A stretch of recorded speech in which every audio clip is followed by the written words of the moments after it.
ভালো লাগলো আপনাদের যে আপনাকে দেখতে সুন্দর। বাইবেল কি বলে? বাইবেলে বলে, দাউদ সুন্দর কথা বলেছে যে তুমি আমাকে আশ্চর্যজনকভাবে সৃষ্টি করেছ। বুঝতে পারছেন ব্যাপারটা কি? যে এত পুঙ্খানুপুঙ্খ রূপে, এত সিস্টেমেটিক একটা মানুষকে সৃষ্টি করা ঈশ্বরের কত ভাবতে হয়েছে বলুন তো। মানুষের আগে কি সৃষ্টি করেছে? এই জগৎ, তারপরে জীব জন্তু গাছপালা। একবার মানুষের কথা চিন্তা যখন তিনি করেছেন, তিনি মানুষকে সৃষ্টি করেছেন অদ্ভুতভাবে। কেননা কোনো কিছুর সঙ্গে মিল নেই, আছে কোনো জীবের সঙ্গে, কোনো হাতি ঘোড়া এদের সঙ্গে মিল নেই, জলের মাছের সঙ্গে মিল নেই, গাছের সঙ্গে মিল নেই, কিন্তু মানুষকে তিনি অদ্ভুতভাবে সৃষ্টি করেছেন, আশ্চর্যজনকভাবে সৃষ্টি করেছেন। অর্থাৎ সমস্ত খ্রিস্ট বিশ্বাসী সুন্দর, সমস্ত খ্রিস্ট বিশ্বাসী সুন্দর। কেননা তাদের মধ্যে ঈশ্বরের কি আছে? ঈশ্বর এবং তার পুত্র প্রভু যীশু খ্রিস্টের কি আছে? দীপ্তি আছে। বলেছে না যীশু খ্রিস্ট বলেছে, তোমাদের মধ্যে আমার দীপ্তি প্রজ্বলিত হবে, তোমাদের মধ্যে আমার দীপ্তি জ্বলবে। অর্থাৎ বুঝতে পারছেন, আমরা প্রত্যেকে কিন্তু সুন্দর, সত্যি সুন্দর এবং সুন্দরভাবে তিনি সৃষ্টি করেছেন। যখন আমরা সম্পূর্ণ বিশ্বাসী হই, তখন কিন্তু আমাদের আরো বেশি করে প্রভু যীশু খ্রিস্টের সমস্ত সাদৃশ্য, তোমরা আমার সাদৃশ্য হইবে। যীশু খ্রিস্ট বলেছেন, তোমরা আমার সাদৃশ্য হইবে। মানে কি সাদৃশ্য? মানে আমার মতো হবে, আমার মতো দেখতে না, আমার চরিত্রের মতো হবে। আমি যা, তোমরা তাই হবে। আর যখন আমরা ওইরকম হব, তখন আমাদের মধ্যে একটি আলো বেরোবে, সুন্দর আলো বেরোবে, লাইট অফ স্পিরিট। সেই লাইট অফ স্পিরিট যখন বেরোবে, আমরা ভীষণভাবে উজ্জ্বল হব। আজকে আমি একটা বিষয় বলি যে আমাদের এই, প্রথমে ধন্যবাদ দিই সবাইকে যে আজকে আমাদের সন্দীপ আমাকে বলেছে, প্রথমে সপ্তাহের প্রথম থেকে বলেছে যে আপনি আমাদের কাছে বলবেন। তখন কৃতজ্ঞ করছিলাম, সময় দিতে পারবো কিনা, তা বলে না, ঠিক আছে, ও যখন বলেছে ওর কথা রাখি। আমি এসেছি আপনাদের কাছে কিছু বাক্য শেয়ার করতে, কারণ আমরা সবাই বাইবেল পড়েছি, আমরা সবাই সব কিছু জানি, কিছু জানি না তা নয়, কিন্তু জীবনে ব্যবহার করি না। আমরা জানি কিন্তু ব্যবহার, আজকে আমি যে কথা বলবো আপনারা জানেন সব, কিন্তু আপনারা আমরা ব্যবহার করি না আমাদের জীবনে। আমরা ব্যবহার দিবেন, আমি বলছি না যে আমি ব্যবহার করি আপনি ব্যবহার করেন না, তা নয়, আমিও ব্যবহার করি। কারণ জগতে থাকি আমরা, জগতে থাকলে আমাদের অনেক কিছু বিষয় আমাদের জীবনে আসে, এফেক্ট হয়, আর সেই সময় কিন্তু আমরা বিভ্রান্ত হই। বিভ্রান্ত হই না? আমরা বিভ্রান্ত হই, কি করবো বুঝতে পারি না। কিন্তু প্রভু যীশু খ্রিস্টের অনুগ্রহ যদি আমাদের জীবনে আসে, আমরা সঠিক পথে চলতে পারি, এটা কিন্তু ঘটনা। আর আমাদের একটা জিনিস মনে রাখতে হবে, এখনো আজকে একটা নতুন প্রভাত আমরা দেখেছি, সুন্দর প্রভাত দেখেছি। আর সেই প্রভাতটা কি? বাইবেল কি বলছে? প্রতি প্রভাতে ঈশ্বরের নতুন নতুন আশীর্বাদ আমার জীবনে নিয়ে আসে। প্রতি প্রভাতে ঈশ্বরের নতুন নতুন আশীর্বাদ, মঙ্গল আমাদের জীবনে নিয়ে আসে। প্রত্যেকটি প্রভাত আমাদের কাছে মূল্যবান, আর সেই প্রভাতগুলো আমাদের জীবনে কার্যকারী হয় যখন আমরা বিছানায় উঠি। আমরা প্রথমে কি করি? প্রার্থনা করি, প্রভুর কাছে প্রার্থনা করি, এবং সেই প্রার্থনার মধ্যে দিয়ে তিনি আমাদের কি করেন? তার আশীর্বাদগুলো আমাদের মধ্যে তিনি আনয়ন করেন। এবং আমরা তখন উপলব্ধি করতে পারি, যদি সম্পূর্ণ বিশ্বাসী হয়ে উপলব্ধি করতে পারি যে ঈশ্বর আশীর্বাদ আমার জীবনে এসেছে, ঈশ্বর আশীর্বাদ আমার জীবনে এসেছে। এটা বড় মূল্যবান কথা। এটা যদি আমরা বুঝতে না পারি, তাহলে আমরা প্রভু যীশু খ্রিস্টের অনুসারী নই। আমরা প্রভু যীশু খ্রিস্টের যদি অনুসারী হই, তাহলে আমরা অবশ্যই উপলব্ধি করতে পারবো আমার জীবনে নতুন আশীর্বাদ ঈশ্বর আমাকে এসেছে। আমি আজকে একটা কথা বলবো যে জীবন কথার অর্থ কি, জীবনটা কি আমাদের জীবনে। এই যে আমরা চলাফেরা করছি, হাঁটাচলা করছি, এই যে আমাদের জীবন আছে, এই জীবনের কি ব্যাপার? এটা এই আমাদের দেহ, যে দেহটা সৃষ্টি করেছেন ঈশ্বর, সেই দেহের সঙ্গে আমাদের কি হয়েছে? প্রাণে, অর্থাৎ আমাদের যে প্রভু যে ঈশ্বর যে আমাদের মধ্যে আত্মা দিয়েছিলেন, কিন্তু কি করে দিয়েছিলেন? আমরা মানুষকে কি সৃষ্টি দেখেছি বাইবেলে আছে যে তিনি মাটি দিয়ে প্রথম মানুষকে তৈরি করেছিলেন, তারপর তার মধ্যে ফুল দিয়েছিলেন, আত্মা প্রতিস্থাপন করেছিলেন। এই যে আত্মা দিয়েছিলেন, এই আত্মা এবং দেহ যতদিন মিল থাকবে ততদিন আমাদের জীবন, তাই তো? আমরা সক্রিয় জীবন, এবং আমরা জীবন্ত আছি কিনা তার প্রমাণ কি?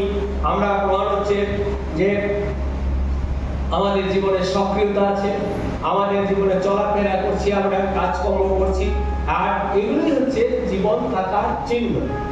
এবং এই জীবনের জন্য ঈশ্বরকে আমাদের ধন্যবাদ দিতে হবে। এবং আমরা কি করি? আনন্দ করা, জীবনকে উপভোগ করা, জীবনকে নানান কাজে ব্যবহার করা, এগুলো হচ্ছে আমাদের জীবনের সক্রিয়তা, আমাদের জীবনের সক্রিয়তা, যে আমরা জীবন্ত আছি। আর জীবন্ত যখন আছি তখন কেননা ঈশ্বরকে আমরা অবহেলা করি, কেননা ঈশ্বরকে আমরা গ্রহণ না করি। অর্থাৎ আমাদের একটা মনে রাখতে হবে, আমাদের সক্রিয়তা কিন্তু ওই ঈশ্বরের উপর নির্ভর করে। আপনার আমার প্রত্যেকের সক্রিয়তা ঈশ্বরের উপর নির্ভর করে। তিনি যেদিন চাইবেন না সেটা আপনি কেউ সক্রিয় থাকবেন না, এটা কিন্তু ঘটনা। মনে রাখতে হবে এই সক্রিয়তা কিন্তু ঈশ্বরের দান। আর তাই আমাদের প্রত্যেককে এই জীবনকে উপভোগ করার জন্য শৃঙ্খল পরায়ণ হতে হবে। অর্থাৎ কি? এটা মান্যতা, তাই তো? এটা প্রভু যীশু খ্রিস্ট তার সুসমাচারের মধ্যে দিয়ে এবং পবিত্র পুস্তক বাইবেলের মধ্যে দিয়ে যেভাবে আমাদের জীবন অতিবাহিত করার শিক্ষা দিয়েছেন, সেইভাবে আমাদের জীবন শিক্ষা করা উচিত। আমি কতগুলো এরপরে উদাহরণ দেব। আর একটা বিষয় মনে রাখতে হবে যে এই জীবনের অর্থ শুধু কি বলুন তো শারীরিক জীবন নয়, শারীরিক জীবন নয় যে শরীর আবার যা চাইছে আমি তাই করি। অনেক আছে না যে আর একবার যখন পৃথিবীতে এসেছি, একবার জীবনটা যখন পেয়েছি, যা খুশি কর, যতদিন করে থাকবো জীবন থাকবে ততদিন অনেক কিছু করে নেই, ভোগ করে নেই। আর আমরা ভোগ করে নিতে গিয়ে যদি এই সক্রিয়তা আমরা পালন করি, তাহলে ঈশ্বর থেকে আমরা বিচ্ছিন্ন হয়ে যাবো। সেই ব্যক্তির কথা মনে আছে কি করেছিল? তার অনেক শস্য হয়েছিল, গোলা ভর্তি ধান, সমস্ত শস্য ভর্তি ছিল, আর সে চিৎকার করে বলেছিল কি হয়েছিল কি? এখন শুধু আনন্দ কর, কারণ তোর আর কোনো চিন্তা নেই, তোর শস্যতে গোলা ভর্তি।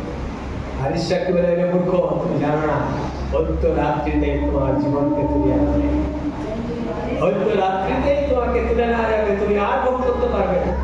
আমাদের সেটা মনে রাখতে হবে যে আমাদের শুধু শারীরিক জীবন নয়, আমাদের আরেকটা বিষয় আছে, সেটা হচ্ছে আত্মিক জীবন। আত্মিক জীবনটা আমাদের সুন্দর করতে হবে। আত্মিক জীবনটা আমাদের কাছে খ্রিস্ট বিশ্বাসীদের কাছে মুখ্য বিষয়। আর এই মুখ্য বিষয় আত্মিক, সেই বিষয়টা আমাদের মনে রাখতে হবে। তাই বলছে, বাইবেলের সুন্দর কথা বলছে, মানুষ শুধু রুটিতে বাঁচে না। হ্যাঁ, মানুষ রুটিতে বাঁচে, ঈশ্বরের বাক্য তাকে বাঁচিয়ে রাখে, ঈশ্বরের তাকে বাঁচিয়ে রাখে, এই কথা বাইবেল বলছে। অর্থাৎ আমাদের মনে রাখতে হবে, আমাদের শুধু আমরা খাওয়া দাওয়া করছি, উৎসাহ করছি, এই নিয়ে আয়, ওই নিয়ে আয়, অমুক মাংস নিয়ে আয়, হ্যাঁ নিয়ে আয়, তার নিয়ে খুব বোঝায় আসছে, খাওয়াটা দারুণ হয়েছে, কিন্তু ঈশ্বরকে স্মরণ করছি কবার? প্রভু যীশুকে স্মরণ করছি কবার? যার অনুগ্রহ ব্যতীত আমরা কখনো সে পিতার কাছে পৌঁছতে পারবো না। আমাদের উদ্দেশ্য কি? আমাদের জীবনের উদ্দেশ্য কি? আমরা কেউ জানি আমাদের উদ্দেশ্য কি? জানি না। কিন্তু আমাদের জীবনের উদ্দেশ্য, প্রভু যীশু খ্রিস্ট কেন এসেছিলেন যদি আমরা চিন্তা করি, তাহলে আমরা বুঝতে পারবো যে প্রভু যীশু এই জন্য এসেছিলেন যে আমাদের যে আমরা যে ঈশ্বর থেকে বিচ্ছিন্ন হয়ে গেছি। কোথা থেকে বিচ্ছিন্ন হয়েছি? কবে থেকে? হ্যাঁ, ঈশ্বর থেকে কবে বিচ্ছিন্ন হয়েছি? আদম থেকে। হ্যাঁ, আদম থেকে বিচ্ছিন্ন হয়েছে। আদম থেকে কেন বিচ্ছিন্ন হয়েছি? কেন ঈশ্বর অভিশাপ দিয়েছিলেন? হ্যাঁ, অমান্য। প্রথম হচ্ছে অমান্য করা, ঈশ্বরের অবাধ্য হওয়া। ঈশ্বরের যদি অবাধ্য হই, আমরাও ওইরকম ভাবে বিতাড়িত হব। সেই কারণে আমাদের মনে রাখতে হবে যে আমাদের আত্মিক জীবনটাকে সুন্দর করতে হবে, কেননা ঈশ্বর চাইছেন না কখনো যে আমি তার থেকে দূরে চলে যাই। আর সেই কারণেই আমরা যদি সমগ্র বাইবেল পড়ি তাহলে দেখতে পাবো বাইবেলে কি আছে, এক এক সময় এক একজন ভাববাদী এসেছে, এক এক সময় এক একজন ভাববাদী এসেছেন। তারা ইসরায়েল জাতিকে বারবার করে বুঝিয়েছে যে ঈশ্বর সর্বশক্তিমান, তাকে তোমরা মান্য করো, কিন্তু ইসরায়েল মানে কথা শোনেন, ঈশ্বরের কথা শোনেন। ঈশ্বর তখন কি করলেন, সিদ্ধান্ত নিলেন দুটো বিষয়।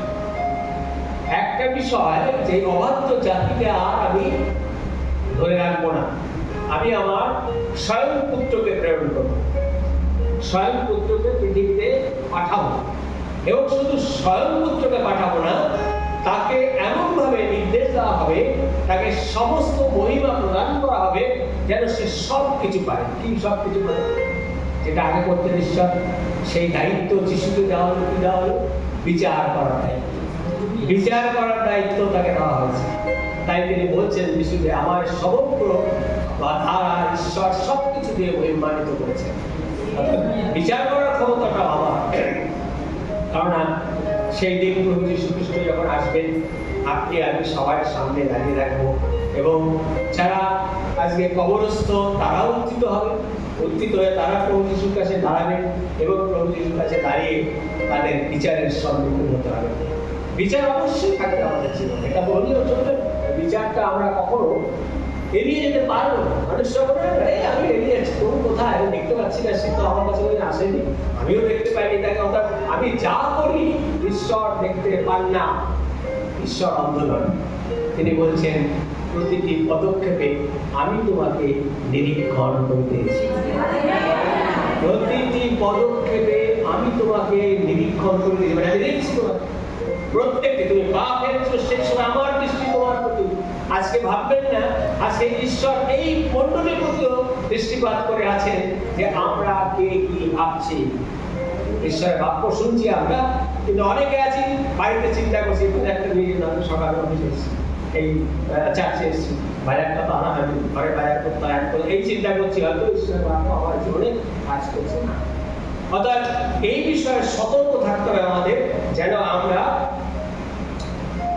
সঠিকভাবে চলতে পারি। তাই মানুষের এই শারীরিক জীবনের মতো আত্মিক জীবনও একটি আছে। এই আত্মিক জীবনের মূল্য সবচেয়ে বেশি, শারীরিক জীবনের মূল্য নেই। কারণ শারীরিক জীবন কি বলছেন, তোমার মৃত্তিকার দেহ মৃত্তিকায় বিলীন হবে, তোমার মাটির দেহ মাটিতে বিলীন হবে, কিন্তু ঊর্ধ্ব থেকে আগত আত্মা, ঊর্ধ্ব থেকে আগত আত্মা ঊর্ধ্বে গমন করবে। আপনার যে আত্মা সেটা কোথা থেকে এসেছে? ঊর্ধ্ব থেকে এসেছে, ঈশ্বর থেকে এসেছে, আর সেটা ঈশ্বরের কাছে পৌঁছবে, ঈশ্বরের কাছে পৌঁছবে। অর্থাৎ আপনার আমার কাজ হচ্ছে এই আত্মাকে বৃদ্ধি লাভ করা। এই আত্মাকে যদি বৃদ্ধি লাভ আমরা না করতে পারি, তাহলে ঈশ্বরের কাছে আমরা গ্রহণীয় হব না, ঈশ্বর আমাকে গ্রহণ করবেন না। ঈশ্বর তখন বলবেন, আমি তো তোমাকে চিনি না। আমি বলে আমি কতবার চার্চে গেছি, আমি প্রত্যেক রবিবার চার্চে গেছি, প্রত্যেক রবিবার পাস্টার আমাকে যা বলেছে আমি তা শুনেছি, হ্যাঁ আমি গ্রহণ করার চেষ্টা করছি। কেননা বলবেন না আমি তোমাকে চিনি না, কারণ তুমি আমার বাক্যকে অমান্য করছো, বাক্য শোনোনি, বাক্য শোনোনি। আমি তোমাকে অনেক কথা বলেছি, তোমার পূর্বে অনেক ভাববাদীকে পাঠিয়েছি, তোমার এখনকার মণ্ডলী সৃষ্টি হওয়ার পর তোমাদের পাস্টারকে পাঠিয়েছি, তাদের কথা তোমরা শোনোনি, বাইবেল অধ্যয়ন সেভাবে করোনি, তোমাকে আমি কি করে চিনব? ঈশ্বরকে, ঈশ্বর যে আমাকে চিনবে, আমি যে সেই বিষয়টা হালদার, কি করে চিনবে আমাকে?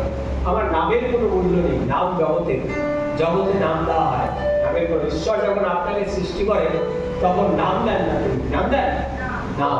আমি যখন পৃথিবীতে সৃষ্টি হয়েছি, আমি মায়ের দূরে সৃষ্টি হয়েছি, হ্যাঁ, আর সেই সময় ঈশ্বর নাম দেন দিয়েছেন না, কিন্তু ভূমিষ্ঠ যেদিন হয়েছি, পৃথিবীর ভূতলে যখন ভূমিষ্ঠ হয়েছি, তখন তিনি আমাকে, আমার মা বাবা আমাকে নাম দিয়েছে, অর্থাৎ সেই নাম আমি পেয়েছি। অর্থাৎ এই নামে তবু তিনি বলছেন, কি বলছেন, তুমি যখন আমার প্রতি আসক্ত, অর্থাৎ আমার প্রতি তোমার আকাঙ্ক্ষা আছে, আমাকে তুমি ভালোবাসো, তাহলে আমি তোমাকে নাম ধরিয়া ডাকিব। বাইবেলে আছে, সুন্দর কথা আছে, নাম ধরিয়া ডাকিব, আপনার নাম আমার নাম ধরে ডাকবো।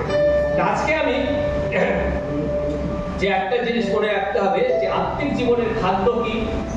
আত্মিক জীবনের খাদ্য, আত্মিক জীবনের পুষ্টি দরকার। পুষ্টি দরকার আপনি যখন প্রোটিন খাচ্ছেন, নানা রকম খাবারের মধ্যে দিয়ে ক্যালোরি খাচ্ছেন, তারপরে ক্যালসিয়াম খাচ্ছেন, সেরকম আত্মারও খাদ্যের দরকার আছে। আত্ম কি খাবেন? হ্যাঁ, ঈশ্বরের বাক্য। ঈশ্বরের বাক্য তার খাদ্য। আত্মার খাদ্য ঈশ্বরের বাক্য। আর এই আত্মিক জীবনের খাদ্য হচ্ছে ঈশ্বরের বাক্য, এবং ঈশ্বর জীবিত, তার বাক্য জীবন্ত। ঈশ্বর জীবিত, তার বাক্য জীবন্ত। আর এই বাক্য আপনার ঈশ্বর কি চাইছেন? তার পুত্র প্রভু যীশু খ্রিস্টের মধ্যে সমগ্র পৃথিবীতে ছড়িয়ে দেওয়া, সমগ্র পৃথিবীতে সেটা ব্যবস্থা। তাই আমাদের জীবনে উৎস হচ্ছে ঈশ্বর। আমাদের জীবনের উৎস ঈশ্বর। আমরা ঈশ্বর থেকে আগত, ঈশ্বর থেকে এসেছি, আবার ঈশ্বরের কাছে ফিরে। এই পথটা হচ্ছে আমাদের মারাত্মক পথ। আর এই পথে আমাদের অনেক ঝঞ্ঝাট আসবে, অনেক বাধা আসবে, কারণ আমাদের বিপক্ষ কে? শয়তান। সেই বিপক্ষ শয়তান কখনোই চাইবে না যে আপনি আমি ঈশ্বরের পথে গমনাগমন করি। আর সে চাইবে যেন আমি সবসময় ঈশ্বর বিমুখী, ঈশ্বরের বিরুদ্ধে যাই। আর সেই বিষয়টা আমি সুন্দরভাবে আপনাদের আরেকটি উদাহরণ দেব, যে উদাহরণটা আপনারা দেখতে পাবেন যে আমরা যদি এটা পালন করি তাহলে আমরা আমাদের উদ্দেশ্য সম্পূর্ণভাবে উপলব্ধি করতে পারবো। একজন ভক্ত, যে ভক্ত হচ্ছে সাধু পৌল। সাধু পৌলের জীবনে ঈশ্বরের বাক্য কিভাবে কাজ করেছিল আমরা তা দেখতে পাবো। আমরা যদি দেখি এখন বাইবেলে প্রেরিতদের বিবরণী, বাইবেল সরকার আছে বাক্য, আর বাইবেল বলে ভালো, আমি বলে বলছি যেহেতু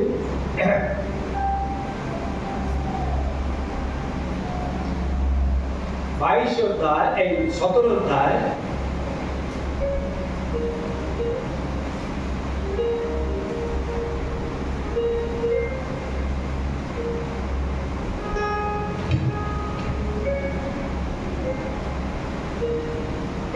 অধ্যায় 22 থেকে 28 পর্যন্ত আমরা পাঠ করি। দাঁড়িয়ে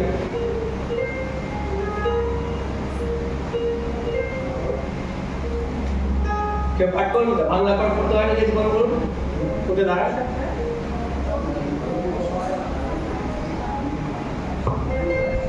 तब पौलुस ने अरियुपगुस के बीच में खड़े होकर कहा, हे एथेंस के लोगों, मैं देखता हूँ कि तुम हर बात में देवताओं के बड़े मानने वाले हो, क्योंकि मैं फिरते हुए जब तुम्हारी पूजने की वस्तुओं को देख रहा था तो एक ऐसी वेदी भी पाई जिस पर लिखा था अनजाने ईश्वर के लिए।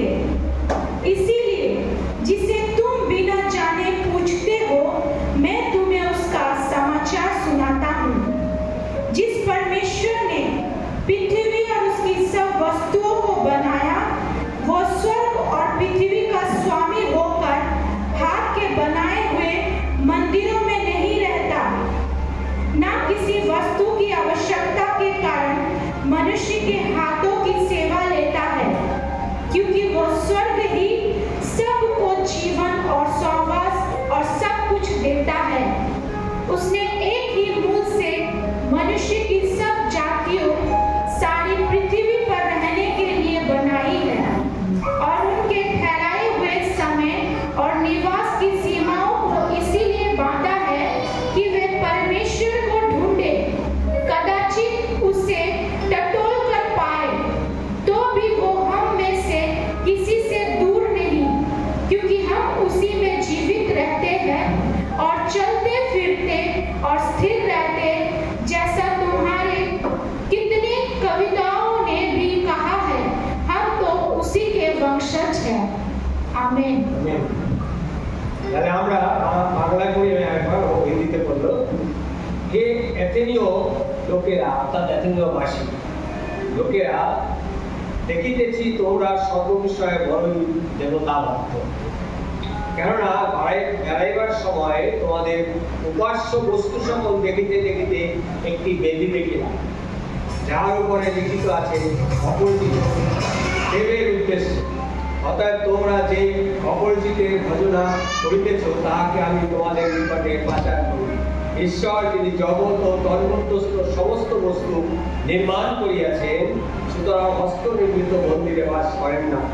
কোনো কিছুর অভাব প্রযুক্ত মনুষ্যদের হস্ত দ্বারা সেবিত হন না।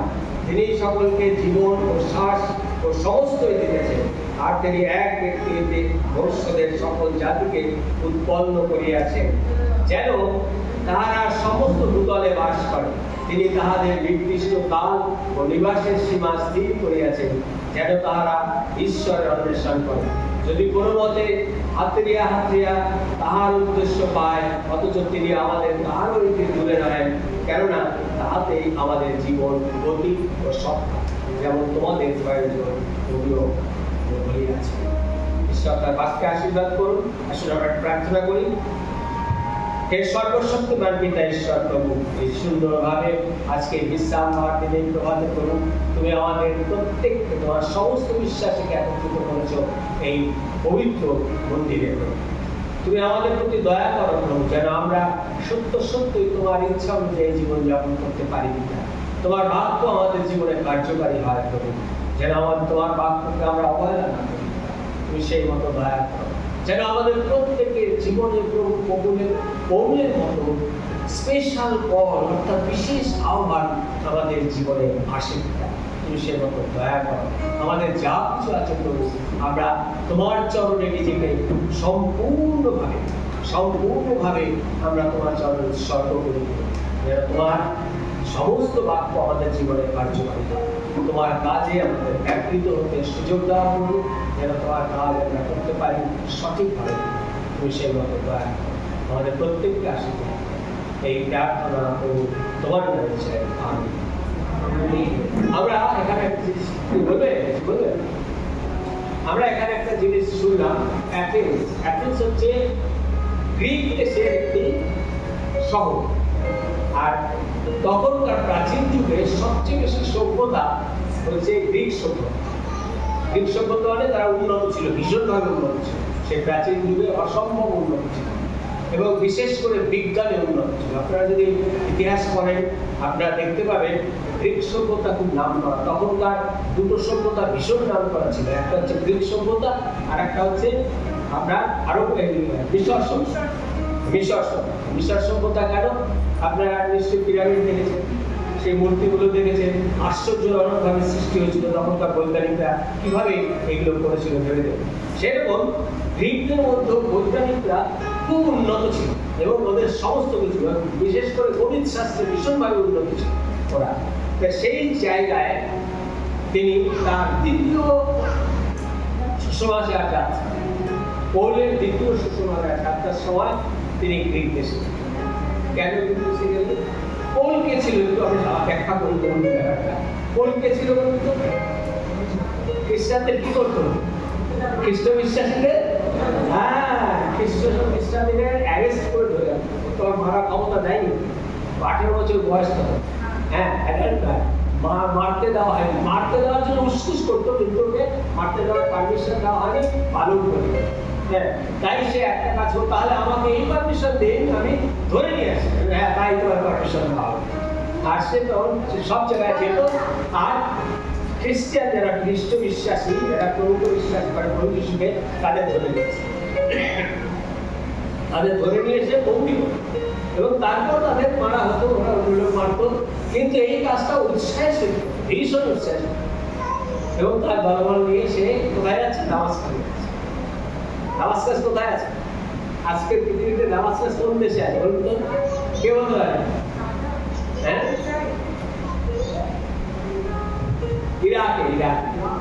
ইরাকে দামাস্কাস, ইরাক।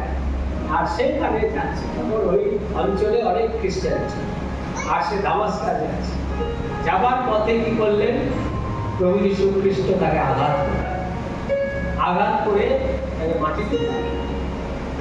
তখন ও বুঝতে পারছে না যে কেন আমি এরকম হলাম, কি হলো, কেন হলো। ও চিন্তা করছে, দেখতে পাচ্ছে অন্ধ হয়ে গেছে। তখন প্রভু যীশু খ্রিস্ট বললেন, আমি সেই প্রভু যে তোমাকে এই অবস্থায়, তুমি কেন আমাকে তাড়না করছো, তুমি আমাকে কেন কষ্ট দিচ্ছ, কেন দুঃখ দিচ্ছ? আপনি প্রভু, আপনি কে? আমি যিশু। তুমি যিশুকে কষ্ট দিচ্ছ। তুমি যাও অমুক জায়গায় গিয়ে বসো, তোমার কাছে আসছে আমার লোক। তারপরে অন্যকে খবর দিল ঈশ্বর, প্রভু যীশু খ্রিস্ট, তুমি যাও তার কাছে, সে ভয়ে আসছে, ওর কাছে যাবো তো মেরে ফেলবে ওনাকে। বলে না, মারবে না, আমি বলছি তুমি যাও। লোক তার বন্ধ হয়ে গেছে, তার তোমার চোখের আশ তুমি ছাড়িয়ে দাও। গেল, ছাড়িয়ে দিল। সেই দিন থেকে সে প্রভু যীশুকে বিশ্বাস করতে শুরু করল। তার জীবনে অনেক কষ্ট এসেছে। ভাববেন না যে সে স্মুথ ছিল। তার জীবনে সে প্রায় 10 বছর লুকিয়েছে। জেনে রাখ, 10 বছর তাদের ভয় জানে, এই ইসরায়েলি খ্রিস্টানদের ভয়। খ্রিস্টানরাই খ্রিস্টান শত্রু হয়ে গেছিল, যে তাকে বিশ্বাস করছিল না, তাকে বিশ্বাস করছিল না যে সে প্রভুতে এসেছে, যিশুকে গ্রহণ করেছে। এবং পরে বারনাবা তাকে ওখান থেকে মুক্ত করে এবং নিয়ে আসে। বারনাবা নিয়ে এসে আবার তাকে দিয়ে প্রচার করে। কিন্তু প্রভু যীশু খ্রিস্ট কি বলেছে সেই জায়গাটা, প্রভু যীশু কি বলছেন, তোমাকে আমি কেন নিয়ে এসেছি, তোমাকে কি জন্য নিয়ে এসেছি? আমি তো, আমার তো অনেক শিষ্য আছে। শিষ্য ছিল না?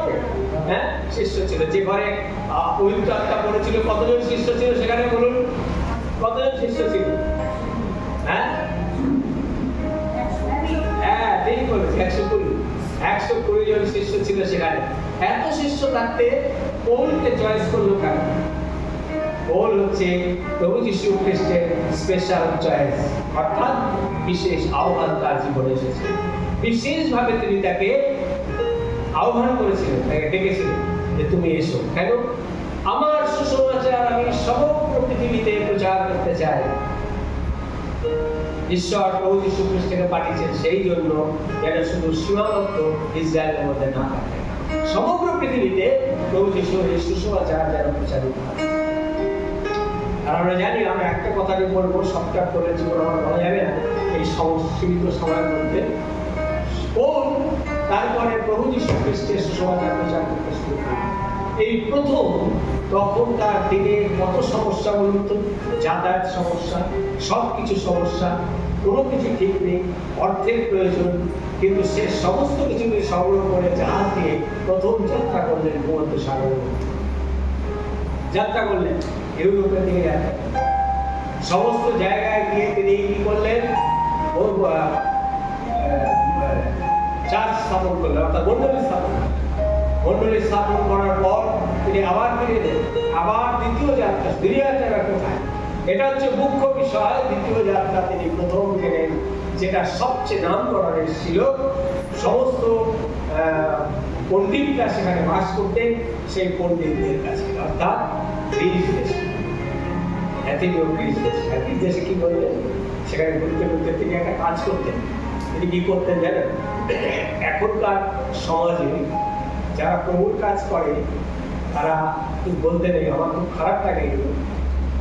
তারা কি করে, কোথায় বেশি ইনকাম সেই সব চার্চে দেয়, সেই সব চার্চে গিয়ে তারা একটু নেয়, বেশি ইনকামটা দেখে। কিন্তু সাধু পৌল কোনোদিন সেই কাজ করেনি। প্রভুর কাজ করেছেন কিভাবে বলুন তো? তিনি কি জানতেন? তার একটা ব্যবসা ছিল। কি ব্যবসা বলতো? তার একটা তাঁবুর ব্যবসা ছিল, তাঁবু, টেন্ট বিক্রি করতেন তিনি। এবং তিনি যেখানে যেতেন সেখানে টেন্ট বিক্রি করতেন, এবং টেন্ট বিক্রি করে সেই টেন্টের পয়সায় তিনি তার নিজের সমস্ত কিছু খরচ চালাতেন এবং প্রভুর কাজ করতেন। তাহলে সেই পৌল কোথায় গেলেন? অ্যাথেন্সে গেলেন। আরো বেশি করে আপনার গ্রিস তো এমনিতেই উন্নত দেশ, এবং সেখানে অ্যাথেন্স হচ্ছে বিশেষ করে পণ্ডিতরা বাস করে। তখনকার দিনে পণ্ডিতরা গণিতে বেশি পণ্ডিত ছিল, তখনকার গাণিতিক রাজস্ব বলা হয় থাকে, এবং অঙ্ক শাস্ত্র তারা খুব ভালো জানে। এবং গ্রিস ধর্মের প্রচারও ছিল তখন, খুব জানে, কারণ গ্রিসদের ভাষা আমাদের বাইবেল গ্রিক ভাষায় ছিল, জানেন আপনারা। গ্রিক না, অরিজিনাল বাইবেল পড়তে গেলে গ্রিক ভাষা পড়তে হবে, গ্রিক ভাষা জানতে হবে, না আপনি অরিজিনাল বাইবেল পাবেন। ট্রান্সলেট হয়েছে, ট্রান্সলেটারের নিয়ম আছে, কিছুটা অন্যরকম হয়ে যায়, ট্রান্সলেট করতে অন্যরকম হয়ে যায়। কিন্তু যারা বাইবেল পাঠ করেন ভালো করে তারা গ্রিক ভাষাটা শেখার চেষ্টা করেন। গ্রিক ভাষা শিখলে পরে তারা অরিজিনাল বাইবেলটা পড়তে পারেন। যাই হোক, সেখানে তিনি গেলেন, গিয়ে কি দেখলেন? তিনি ঘুরছেন, ঘুরতে ঘুরতে দেখলেন একটা মন্দির। আর মন্দিরে কাকে দেখলেন? কেউ নেই। মন্দিরে একটা শুধু লেখা আছে অজানা দেবতার উদ্দেশ্যে, অজানা দেবতার উদ্দেশ্যে। আর সেখানে তিনি কি করলেন? দেখলেন, দেখে বললেন, একটা কথা আপনাদের বলতে চাই, আমাকে একটু সুযোগ দেবেন? তারা বললো, কি বলতে চান আপনি? তারা চেনে না তো ভদ্রলোককে, নতুন এসছে, চেনে না। কি বলবো? আমি একটা কথা বলতে চাই আপনাদের দেবতা সম্বন্ধে, যে আপনারা তো অজানা দেবতাকে পুজো করছেন, আপনারা নিজেরাও জানেন না তিনি কে, সেই বিষয়ে আমি কথা বলতে চাই। তখন তিনি বললেন, তারা শুনতে চাইলেন, ঠিক আছে বলুন। তখন বললো কি, যে আলোকময় দেশ, অর্থাৎ তখন সেই দেশটা জ্ঞানের উজ্জ্বলতা ছিল প্রচন্ড, তাই আলোকময় দেশ তাকে বলা হতো, পৃথিবীর আলোকময় দেশ। আর পৃথিবীর আলোকময় দেশে এবং সেখানে প্রচুর বিশ্ববিদ্যালয় ছিল, শিক্ষার জন্য বিশ্ববিদ্যালয় ছিল। এই এমন ধন্য নগরীতে আপনারা অজানা দেবতার পুজো করছেন, তাকে এখনো জানতে পারতেন? আপনারা জানতে পারেননি? আমি তাকে পরিচয় করে দিই আপনাদের সঙ্গে। তিনি হচ্ছেন প্রভু যীশু খ্রিস্ট। হালেলুয়া! তিনি হচ্ছেন প্রভু যীশু খ্রিস্ট। তার সুসমাচার আপনাদের কাছে আমি তুলে ধরব। আর তিনি সেই সুসমাচার, সেখানে সুসমাচার প্রচার করে প্রভু যীশু খ্রিস্টকে প্রতিষ্ঠা করলেন। আমি কেন এটা বললাম? যে প্রভু যীশু খ্রিস্টের চয়েস, অর্থাৎ তার মনোনীত সন্তান কেমন হতে পারে, তিনি কিভাবে মনোনীত করেছিলেন? তাতে 120 জন শিষ্যর মধ্যে কাউকে তিনি মনোনীত করেন? কেন করেননি? কেন তিনি এই কাজটা করেছিলেন?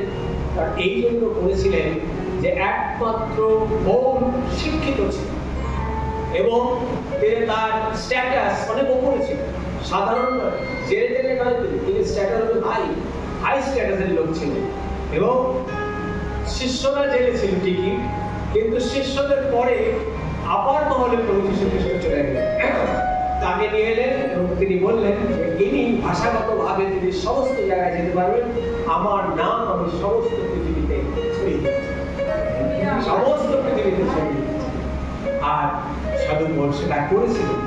আমরা দেখতে পাই সেই বিষয়ে সাধু পৌলের সমস্ত জীবন যদি আমরা পড়ি, আমি বেশি সময় নেব না, আর 5 মিনিট নেব, সমস্ত ওর জীবনের সাধু পৌলের জীবন যদি আমরা দেখতে পাই, প্রভু যীশু খ্রিস্টের আহ্বান তার জীবনে বিশেষ আহ্বান। আমরা যারা আছি শুনছি পৌলের জীবনে, আপনারা ভাবতে পারে আমাদের মধ্যে প্রভু যীশু খ্রিস্টের আহ্বান আছে কি আমাদের জীবনে? ভাববেন, চিন্তা করুন যে আপনার আমার জীবনে প্রভু যীশু খ্রিস্টের আহ্বান আছে, অবশ্যই আছে, থাকতেই হবে। আপনার যে তালুত্ব ঈশ্বর দিয়েছে আপনাকে, সেই তালুত্ব ঈশ্বরের পক্ষে ব্যবহার করার জন্য ঈশ্বরের বিশেষ আহ্বান আপনার আমার জীবনে থাকে। কিন্তু আমরা উপেক্ষা করি, আমরা শুনতে চাই না। অনেক সময় সেই আহ্বান সাড়া দিই না, সাড়া দিতে পারি না, কারণ আমাদের অনেক কাজ, আমাদের জগতে তো প্রচুর কাজ আছে, সেই কাজ করবো না, আমি সাড়া দেবো, আমি সেটা বুঝতে পারি। কিন্তু আমরা যদি সাড়া দিই, প্রভু যীশু খ্রিস্টের স্নেহভাজন আমরা হতে পারি। এই স্পেশাল পদ যেন আমাদের জীবনেও আসে। তাই খ্রিস্ট বিশ্ব জুড়ে খ্রিস্টকে প্রতিষ্ঠা করার দায়িত্ব তিনি পালন করেছিলেন সম্পূর্ণ। আমরা পরে দেখতে পাই, সমস্ত জীবনী বলে দেখতে পাই যে জীবনের কষ্ট যে কখনো অনুভব করেনি, সে প্রচন্ড কষ্ট কষ্ট হয়েছে তার জীবনে অনেক কষ্ট করেছেন তিনি, কারাগ্রস্ত হয়েছেন, সেখানে নানান রকম ভাবে প্রহরিত হয়েছে। প্রভু যীশু খ্রিস্টের বাড়ি প্রচার করার সময় তাকে মারা হয়েছে, তাকে মেরে ফেলে দেওয়া হয়েছে। এই সমস্ত কিছু আমরা পড়লে আমরা দেখতে পাবো যে তার জীবনে এরকম অনেক সমস্যা এসেছে, কিন্তু সেই সমস্যাগুলি উপেক্ষা করেছেন প্রভু যীশুর নাম। তাই আরেকজনের জীবনে একটি স্পেশাল ফল এসেছে, সেইটা আমি আজকে আপনাদের বলবো, সেটা বিশেষ অল্প বলবো। আপনারা বাইবেল পড়েছেন, আপনারা ওল্ড টেস্টামেন্টের নহিমির নাম শুনেছেন। নহিমির জীবনে এই স্পেশাল ফল এসেছে। নহিমি কোথায় ছিলেন? পারস্য রাজ অত্যক্ষয়, রাজা অত্যক্ষয়ের অধীনে তিনি বন্দী ছিলেন, ইসরায়েলরা বন্দী ছিলেন। কিন্তু পরবর্তীকালে তার ব্যবহার রাজাকে সন্তুষ্ট করেছে, এবং রাজাকে সন্তুষ্ট করার জন্য রাজা তাকে কাছে নিয়ে কি বললেন, তুমি আজ থেকে আমার পানপাত্র বাহক হবে।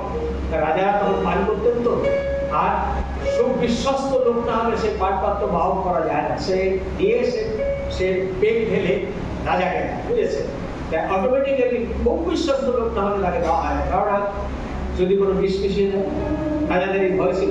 রাজা কি করতে জানেন, তারা একটা লোক রাখতেন, তাকে আগে খাইয়ে নিত, যদি বলে আসে বলো তাই বলো, অর্থাৎ তারা খাইয়ে নিত, সব খাবার খাইয়ে নিত, তারপরে রাজা খেত, তার আগে তাদেরকে দেন।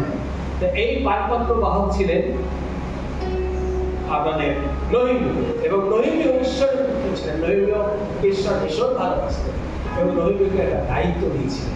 তখন জেরুসালেম মন্দির ধ্বংস হয়ে গেছে, ভেঙে গেছে, এবং একদিন সে পানপাত্র নিয়ে আসছে রাজার কাছে। তার মনটা খুব বিষণ্ণ, মনে খুব দুঃখ। কেন দুঃখ? সে শুনেছে ঈশ্বরের মন্দির ভেঙে গেছে। এটা তো কোনো মতে ঠিক নয়, এই ঈশ্বরের মন্দিরটা আমরা গড়ে তুলতে হবে। তার জীবনে আহ্বান দিল, তুমি যাও, সেখানে যাও, গিয়ে এই মন্দিরকে আবার তুমি গঠন করো। আর সে রাজা তাকে বললেন, তোমার কি হয়েছে বলো তো, তুমি এমন বিষণ্ণ কেন, তোমার তো এমন হওয়া উচিত না। তখন রাজাকে বললেন, রাজা আপনি মহানুভব, আমার এই কষ্ট হচ্ছে যে আমার প্রভুর মন্দির সেখানে ভেঙে দেওয়া হয়েছে। আমি চাই সেই মন্দিরটা আবার গঠন করতে। আপনি আমাকে পারমিশন দিন, যেন আমি সেখানে গিয়ে প্রভুর এই মন্দিরটা শুরু করব। আর রাজা পারমিশন দিলেন, শুধু পারমিশন দিলেন না, রাজা বললেন তোমার যে কোনো সাহায্য দরকার তোমাকে আমি পত্র দিচ্ছি, তুমি সেখানকার অধীনে যে শাসক আছে তাকে তুমি দেখাবে, আর সে তোমাকে সাহায্য করবে। হালেলুয়া, ঈশ্বর এইভাবে কাজ করে। আর সে যখন এখানে এলো, তখন সে কি করলো, সমস্ত লোককে তিনি বোঝালেন। কিছু বন্দীকে ছেড়েছিল তার সঙ্গে, এবং যারা তখন অ্যারেস্ট হয়নি সেই সব ইসরায়েলদের বোঝালেন। উনি কি বললেন, চলো আমরা পুনরায় মন্দির। আর বাইবেলের সুন্দর কথা লেখা আছে, চলো আমরা গাঁথিয়া তুলি, আমরা যদি বার করি নহিমীয় 2 অধ্যায় 17-18 পদ পড়ি, তাহলে দেখতে পাবো নহিমীয় 2 অধ্যায় 17-18 পদ। হ্যাঁ, পড়লে আমরা দেখতে পাবো সেখানে বলছেন চলো আমরা গাঁথিয়া তুলি, পুনরায় গাঁথি। অর্থাৎ আমাদের গেঁথে তুলতে হবে। আমরা ঘাতক, প্রভু যীশু খ্রিস্টের একাত্তর ঘাতক, এবং আমরা সবার জীবন, সবার হৃদয়ে আমরা প্রভু যীশুর নামকে প্রতিষ্ঠা করতে চাই, তাই তো? প্রভু যীশুর নামকে প্রতিষ্ঠা করতে চাই, কারণ তিনি একমাত্র ত্রাণকর্তা ঈশ্বর, তিনি একমাত্র পথ প্রদর্শক, তিনি একমাত্র আমাদের দিশারি। মানে কি? যারা পথ থেকে যে আমার পথ থেকে নিয়ে চলে। তাই বিশ্ববিদ্যা 105 কি লেখা আছে, তুমি আমার চরণের প্রদীপ, তুমি আমার পথের আলো, তুমি আমার চরণের প্রদীপ, তুমি আমার পথের আলো। নিয়ে যাব, আমার সেই প্রদীপের দরকার হয়। আমি অন্ধকারে যাচ্ছি, কিন্তু আমার প্রদীপের দরকার হয়, আমার আলোর দরকার হয়। কারণ অন্ধকার তারা যারা প্রভু যীশুকে এখনো চেনে না, জানে না, তাদের হৃদয়ে প্রভু যীশু প্রবেশ করতে পারেনি। তিনি বলছেন, আমি তোমার দ্বারে আঘাত করিতেছি, তুমি দরজা খোলো, আমি সেখানে প্রবেশ করবো। আর সেখানে প্রবেশ করতে পারেনি এখনো যারা, এখনো আঘাত সেখানে প্রভু যীশু খ্রিস্ট প্রবেশ করতে পারেনি, সেখানে আমাদের যেতে হবে সে অন্ধকারে, যে চরণের প্রদীপ এবং আমার চলার পথের আলো নিয়ে আমাকে যেতে হবে, যেন তাদের হৃদয়ে আমরা স্পিরিট অফ লাইফ অর্থাৎ পবিত্র আত্মার আলো প্রবেশ করতে পারি। এই কাজ তিনি আমাদের দায়িত্ব দিয়েছেন। শুধু চার্চে এসে চলে যাওয়া নয়, আমাদের দায়িত্ব আছে, প্রত্যেকের দায়িত্ব আছে, খ্রিস্ট বিশ্বাসী প্রত্যেকের দায়িত্ব আছে যে আমাদের সেই পবিত্র আত্মার আলো সর্বত্র পৌঁছে দেওয়া, সর্বত্র প্রজ্বলিত। ঈশ্বর আমাদের আশীর্বাদ করুন। আমিন।